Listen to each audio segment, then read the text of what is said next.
Bonjour à toutes et à tous, bienvenue dans cette vidéo. Aujourd'hui, on va parler du jeu de la semaine qui n'est autre que Nekojima.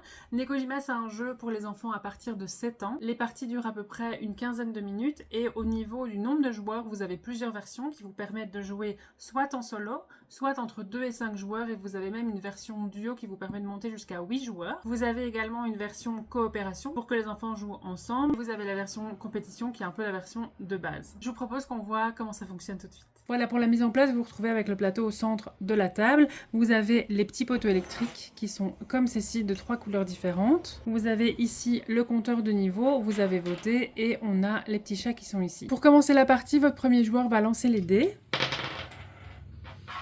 Et donc ici, il va devoir placer un poteau électrique entre le quartier bleu et le quartier rouge. Pour savoir quel poteau électrique il va pouvoir prendre, il va venir chercher un petit cube dans le sachet qui est juste ici. Il va venir mettre son petit cube dans le niveau ici. Ça, c'est juste pour voir à quel niveau vous êtes arrivé dans le jeu.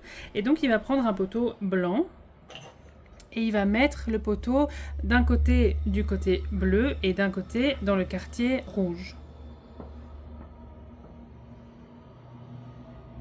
Les choses à faire attention quand vous mettez vos poteaux, c'est que le fil, le câble électrique ne peut pas toucher le sol, il ne peut pas non plus sortir du plateau et il ne peut pas non plus se toucher lui-même ni toucher un autre fil électrique. Mon tour est terminé, c'est au joueur suivant à lancer les dés.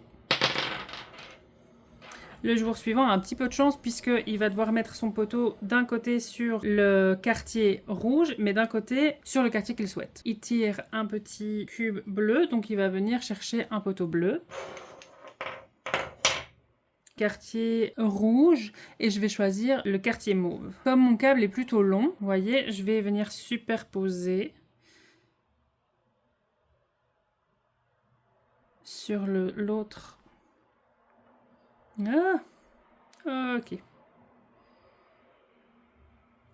Tout va bien, les fils ne se touchent pas, rien n'est tombé et les fils ne touchent pas d'autres fils ni le sol. C'est au joueur suivant à jouer. Pareil, le joueur suivant a de la chance puisque c'est de nouveau rouge et quartier qu'on peut choisir. Ici, le joueur tire un petit cube noir, donc il va venir le donner, imaginons qu'il me le donne à moi. Donc je vais le mettre ici parce que ce sera pour mon tour suivant.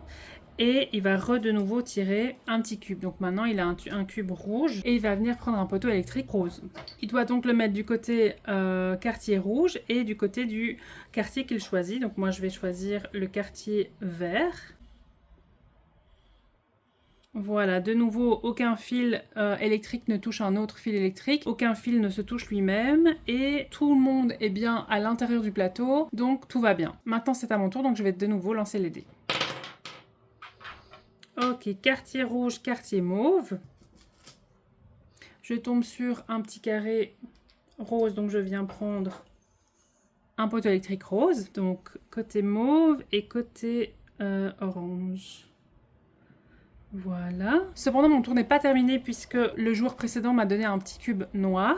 Et donc ça veut dire ça que je vais venir chercher un petit chat et que je vais le mettre sur un des câbles électriques.